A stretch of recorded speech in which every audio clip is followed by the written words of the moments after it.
inspire us. It sparks a story that can set entire forests ablaze. Through the screens, it pulls us towards adventure, to greatness, to hope. And now, they're here on the stage. Please welcome Evanna Lynch.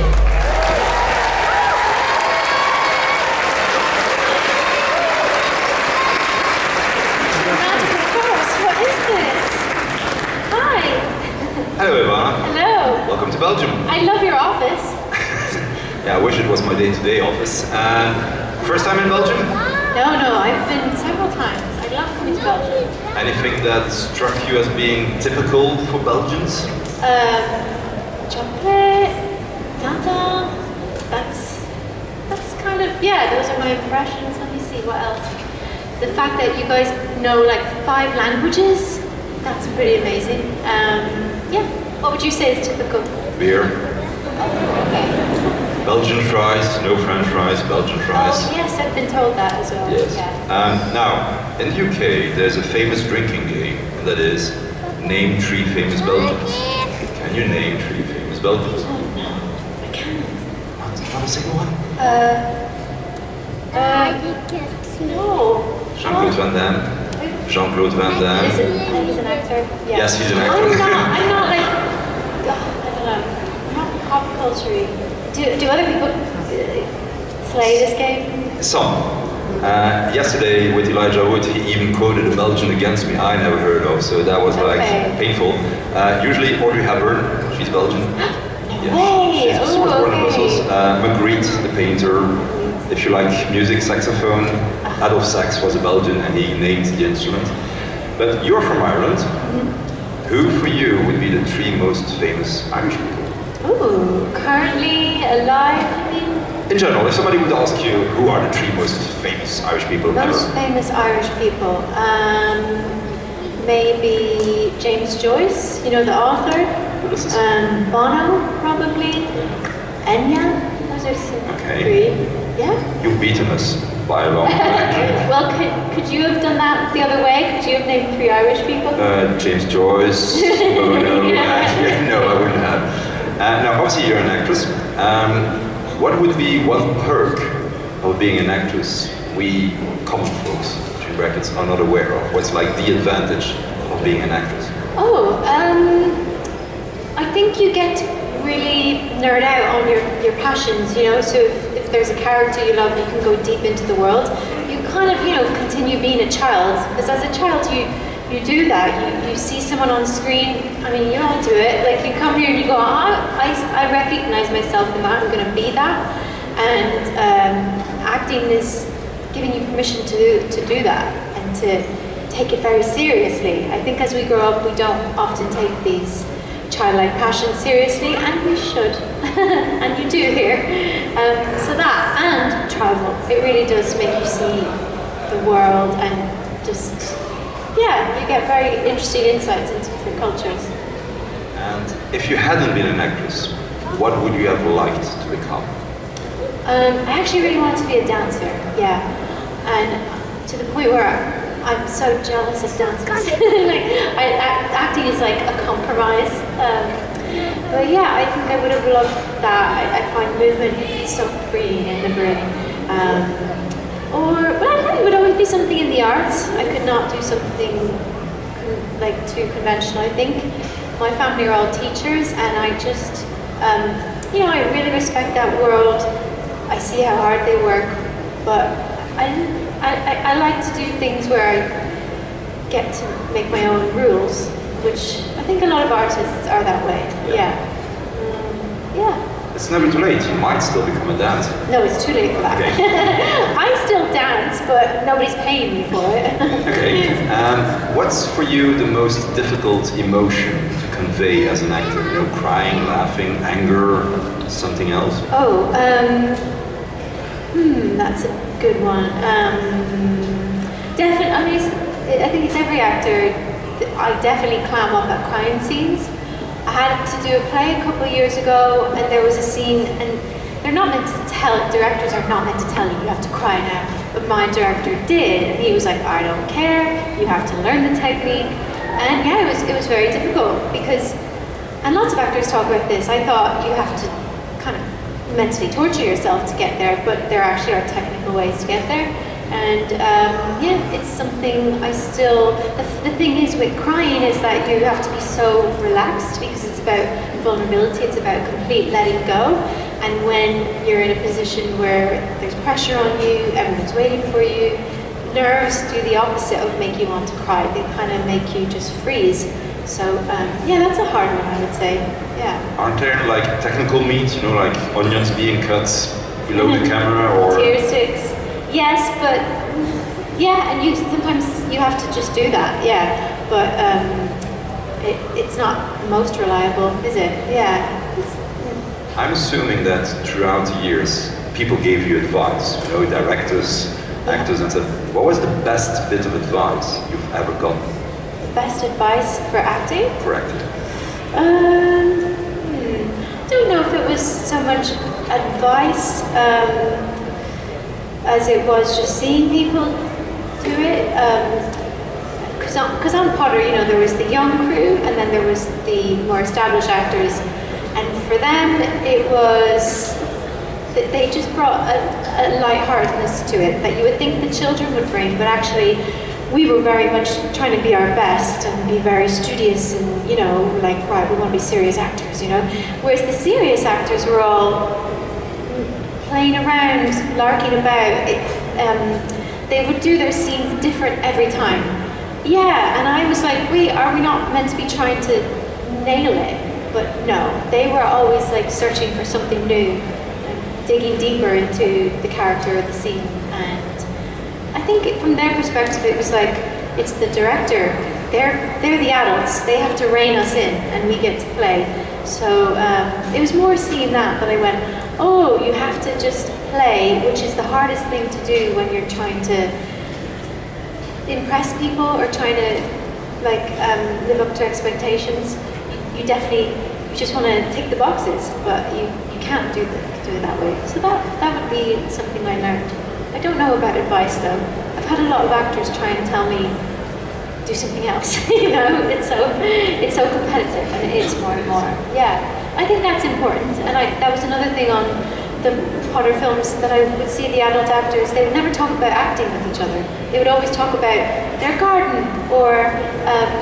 You know, if they were learning guitar, there are other things that kind of kept them grounded, kept them creative, while they were not doing the thing they loved. Yeah. Talking about getting grounded or remaining grounded, you are famous from a young age. Fame, love it or hate it? Love, hate. Yeah.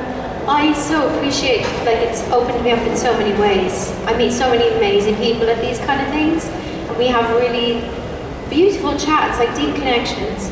So that's a huge privilege. But I definitely am an introvert, and I find it hard when, like, if I'm out and about, and if people are staring at me, I generally think it's something bad.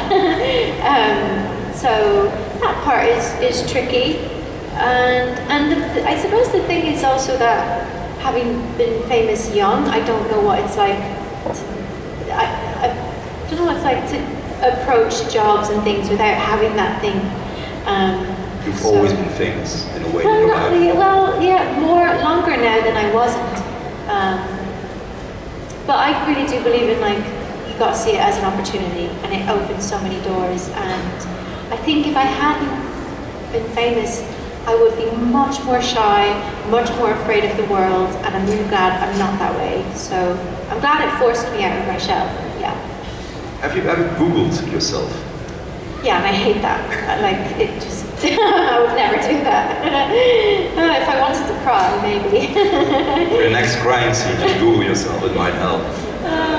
Yeah, because yesterday, Ben Barnes said, don't Google yourself, because you're just going to see the negative things and then it just works. Yeah. I mean, the headlines. Yeah. You won't see the 100 positive things, but you'll see the one negative thing and it just works on you. So, I know, and I don't like, you know, those icky headlines where they're just taking the most salacious thing you've ever said, which for me is not that bad, but they'll take it and they'll blow it up and then that's all over the place. But I do find the thoughtful people are still listening to the rest that you say, so it's okay ultimately. But yeah, it's not something I think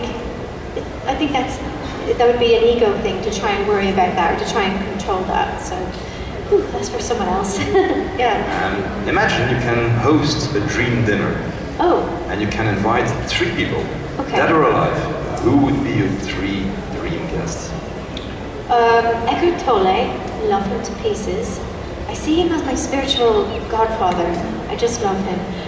And he always talks about having to be in the present and do things in the present, and I would just love to follow him for a day and see how to do that. A famous Belgian, Amélie Nothomb. I love her. She's an incredible writer. I just love her. I have actually met her. She had the hat on and everything. And Britney Spears. Yeah. All right. That'd be quite a good mix, I think. Yes. Yeah. If you could swap lives for 1 week with another celebrity, who would you choose? And just for the record, James McAvoy sat in that chair. He chose Taylor Swift. Taylor Swift? Yes. Oh, that's really sweet. Why did he want to be Taylor Swift? Because he felt like that must be such an out-of-body experience to be like known so well and then surrounded by energy and everything. Because Taylor Swift is on literally another level. So I mean, he's famous and she's like planetarily famous. So I was just curious what it would be to be 1 week Taylor Swift. So who would you like to be for 1 week? Someone I'm just obsessed with is Vince Gilligan, who created Breaking Bad and Better Call Saul, because I just think he's a genius. So I would like to be in his mind and go, how do you put these plots together, these characters? You take me all over the place. But it's not like I'd like to be him. I think I would ruin his shows if I tried to. I'd like to just know how that mind works. And I I'd probably really love to be Britney Spears, because I think her life is fascinating, that she's had such highs, and she did the whole Little Miss Perfect thing, and now she's like, she doesn't care what anyone thinks about her. She's done everything, and she's been very exploited. I think it's like her life is kind of a modern fairy tale, and I just think I find her fascinating to watch. Yeah, and I want her to just thrive and be free. I know she's free, but yeah, she seems like a complex person. Yeah. It must be fascinating to be a week Britney Spears, I guess. To be a week as her. Yeah. And final question for me before we start taking questions from the crowd. If you could interview yourself, what question would you ask yourself? What would I ask myself? I have to answer this carefully, because then you're going to ask me how I would answer it, right? Right. Or if you want an easier version, what would you tell your 18-year-old self? Oh, what would I tell my 18-year-old self? Lately my whole thing is to slow down, and I don't mean that as in like take a break, because I don't really like meditating or resting. But I think when I was 18, I was just so determined to get out there and prove myself. Because I had this thing, I had Harry Potter, and that was a lot of eyes, and then I felt like I needed to show something more. And I actually think I should have studied. I didn't go to university, and I'm someone who loves books, I love learning, I love all of that. And this feeling of, that you're sort of a fraud, or you have to not be an expert in something. It's hard, it does follow you around. And I know a lot of people who've been to uni, and I know a lot of people who haven't and who've thrived, and they all kind of say, no, life teaches you, you don't need to have the degrees. But I do think, I find it hard to overcome my inner critic, and to feel like the thing that you're doing, that would be nice to have. So yeah, I'd probably be really boring and say to her, girl, get back in school. And I don't think my 18-year-old self would have taken that advice. Probably not. So that's the tricky thing, isn't it? That's the catch-22. Now, you mentioned Harry Potter. Yes. Imagine I have never seen it. Ah. I have seen it, but imagine, sell it to me. Sell it to you. Tell me why I should watch Harry Potter. Oh, okay.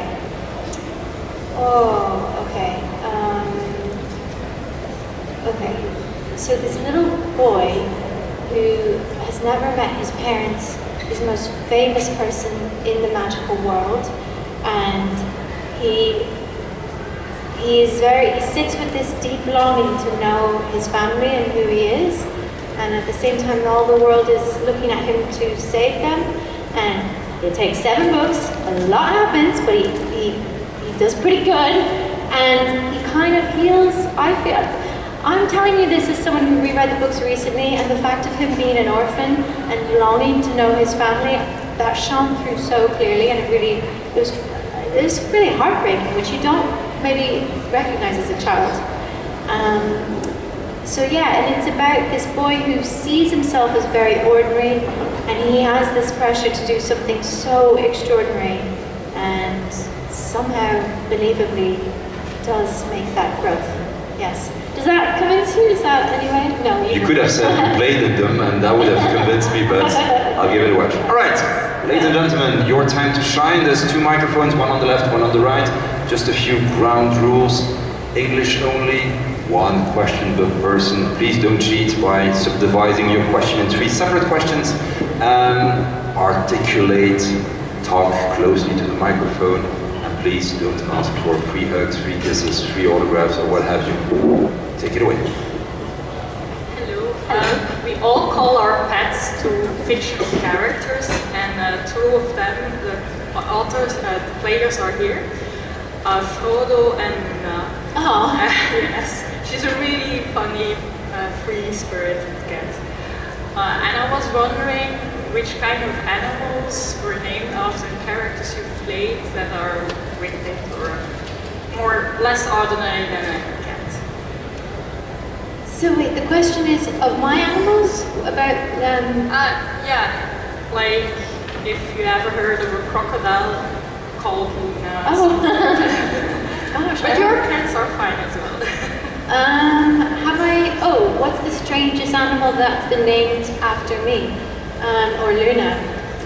No, it's pretty much just cats and dogs. Maybe the odd ferret, bunnies. No. And I mean, I used to name all my cats, like as a kid. Whenever we got a new cat, I was like, great, I can just broaden my cast of Harry Potter cats. But I don't do that now. And we just have 3 animals now. No. I would say I hope nobody does try and name a crocodile after Luna. I think that would give her a bad name. I don't think she suits a crocodile. But what a funny question. I've never had that before. Thank you. Take it away. Hello. How was it for you to come in a new cast who has made 4 movies together? A new cast who... Because they already had filmed 4 movies, how was it for you to get into that cast? That's a good point, yeah. It was terrifying, yeah. And as well, because I wasn't just entering into that environment, I was entering into it as an obsessive fan who had read every interview, watched everything they'd done. So it was very intimidating. But I will say they went out of their way to try and make me feel at home. They were all very welcoming and lovely. But yeah, I think the first film that I did, which was Order of the Phoenix, I couldn't, it was a dream. I couldn't believe it was happening, and I was always afraid that one day, the producers would call me to their office and say, yeah, this is not working out. Because you hear these horror stories of actors getting fired, and even if they've done a good job, so I feel very grateful. I was welcomed. And then it was by the 6th film, finally I was like, okay, I think I have my place here. I felt more confident. But yeah, it took a while. Thank you. Take it away. You wrote a book, and I really loved it, and I was wondering if you could tell us more about your writing journey. Oh, wow, thank you. Thank you so much. Yeah, I've always wanted to write, but it blows my mind that people write fiction and it all just comes from their head. So I just thought that my way into the writing world, I'll write something that I know, because non-fiction, and it was a memoir, as you know, it's, you've already lived the story, you're just interpreting it, kind of, or putting a shape on it. So that made it less intimidating. I started it my process was like the emotions, so there were certain moments throughout life where I could feel the emotion, and I still can. So that was kind of my outline, and I just called it like my moments document. So like it said moments on the top, and I wrote each moment.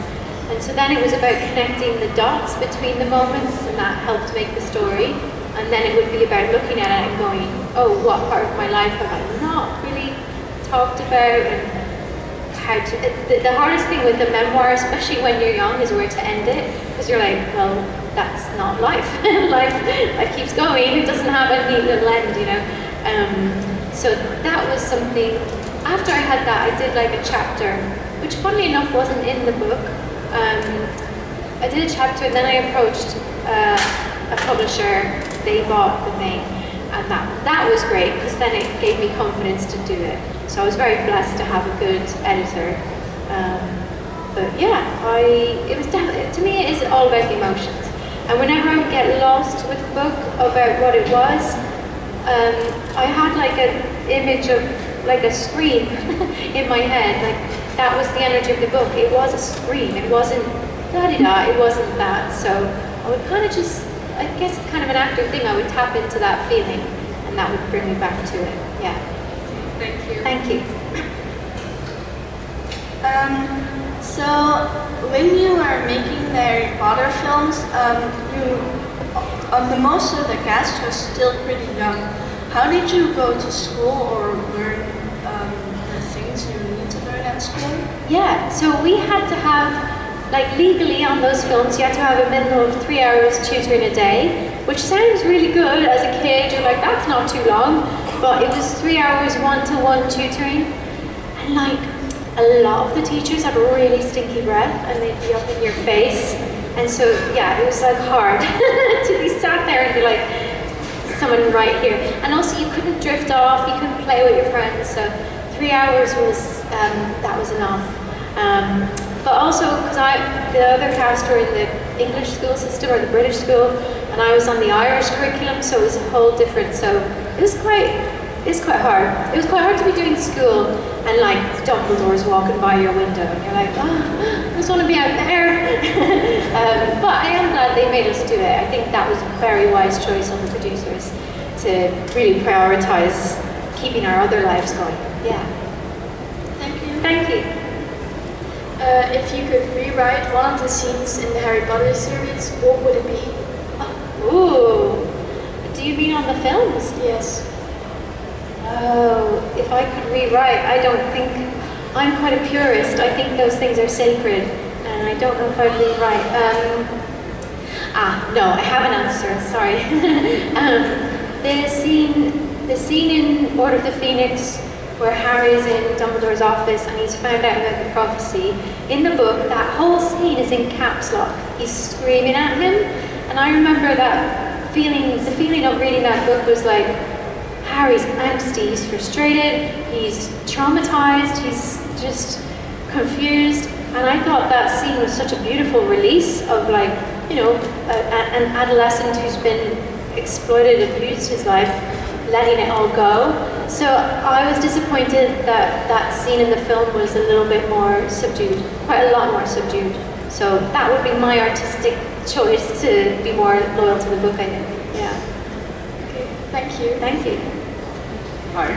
Hello. My question is the following. Harry Potter has been with many people for many, many years, and I was wondering to what extent Harry Potter is still in your life today?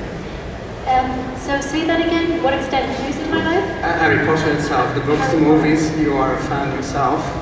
Yes. Yeah, the question was, for many of us, it's still in our lives now, and I wanted to know how it was for you. Yeah. It's everywhere, you know. The films to me are a separate thing. Like they did become that when I joined that world. But the books are like, they're kind of my moral compass, I would say. They keep me connected to who I am. I find them very centering. And yeah, as I say, they remind me what I'm about, the stories I'm about. I do think like as you get older, you can very much lose your way and try to fit into other people's boxes or impress people.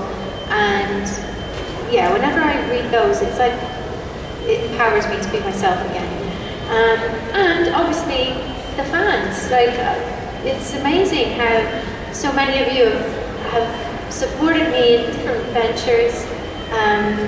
You know, like I just started a blog the other day, and I've had loads of people talk to me on there, and then again, it's like we're all connected from the same thing, this love of stories, this very childlike, beautiful, pure thing.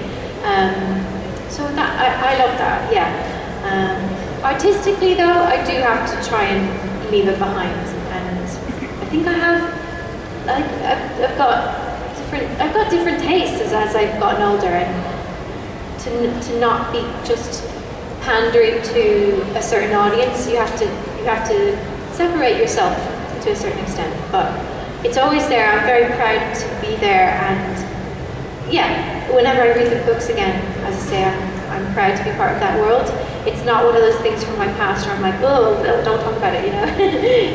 Of which there are some of those things, but yeah, Harry Potter is not that. Thank you.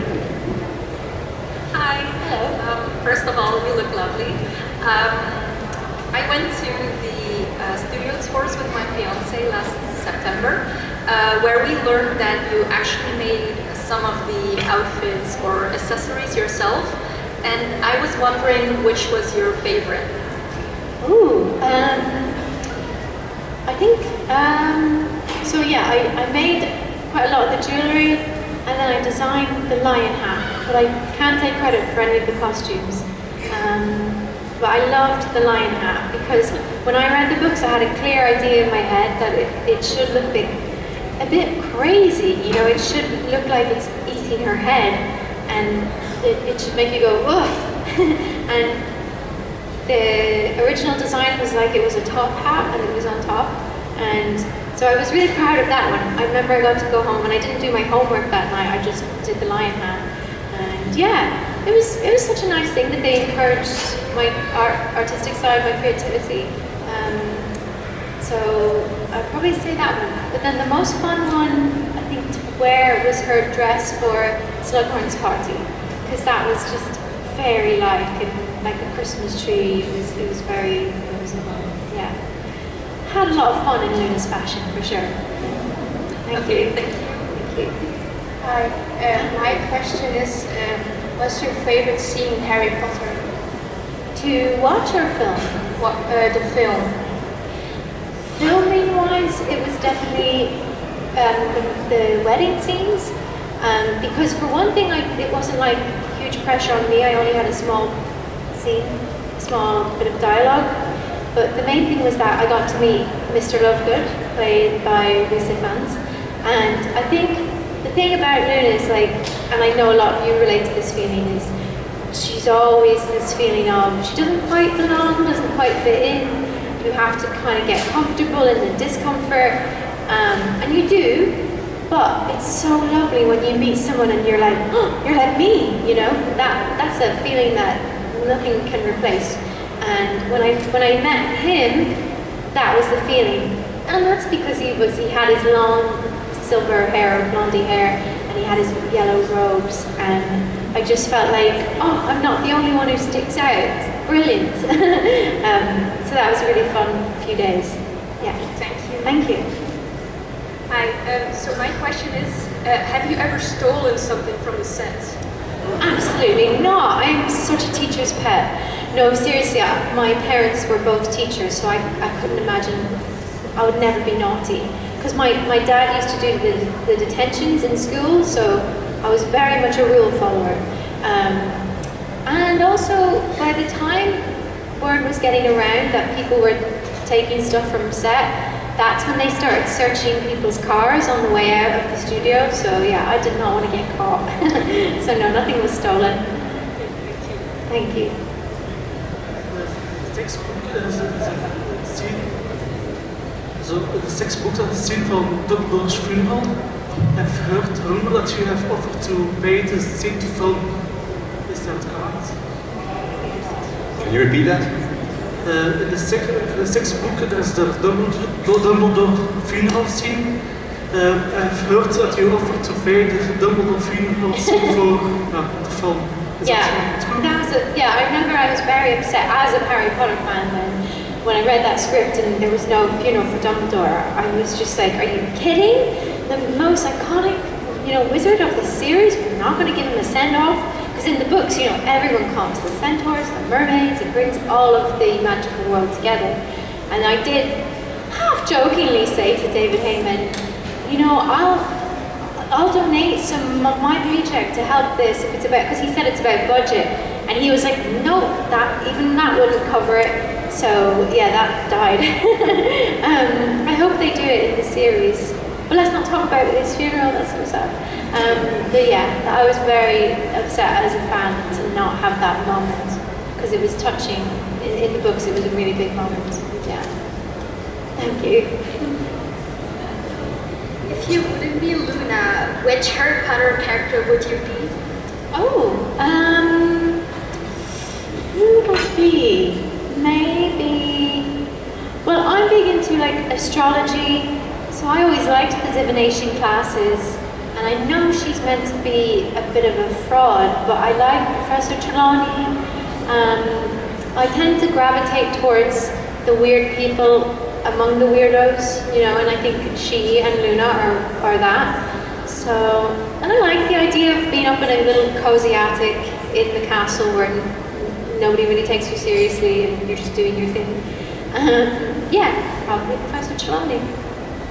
Thank you. So I want to ask, what is your favorite Disney movie if you have one, or if one is too difficult to choose, what is your top 3? Disney movies. Disney movies. Oh, Disney movie. Oh, yes, speaking my language. Mulan is my favorite. I just think that's the most incredible movie. I could watch it. It was the thing, in lockdown when we all went to a dark place and we went back to our comfort things. I watched it every day for a month and I never got bored. That Little Mermaid as well. I love Little Mermaid. And one that's underrated, Sword in the Stone. I love that film. That has so much in it. So yeah, those would probably be my top 3. Yeah, I used to watch the last one with my family. At my grandparents, we always had the VHS cassette of it, and we used to watch it there. Do I still watch it? No, sorry. I just said that we used to, when I was little, I used to watch the third movie you mentioned. The Sword in the Stone. Yeah, I always watched it with my grandparents because it was one of the only VHS cassettes they had. Yes, okay. So, yeah. Oh, what a lovely memory. Yes. So thank you so much for answering. Thank you. The Harry Potter franchise, what's your favorite character? I have to be honest, it was always Luna. Well, as soon as she came into book 5, I just felt this wave of calm would wash over me when I would read her scenes, and I would feel very it's okay to be me, which I know is a universal feeling between Luna fans, that she gives them that sense of self-acceptance. So yeah, always her, still her. And I do also feel like Harry gets a bad rap. Most people don't say he's their favorite, but I just think he is incredible for what he shoulders and for the fact that that thing that Hermione calls his saving people thing, that's a very rare trait, to always want to do the right thing no matter what. And I think he's a true hero, a classic hero. Yeah, so those two probably. Thank you. 2 final questions. Hello, thank you for being here. I love your quote, "You're just as sane as I am," in the Fifth Potter movie, because I love how it shows you have to be your true self. I would love to hear it live. Can you say it to us? You're just that one? Just saying it. Don't worry, you're just as sane as I am. Thank you.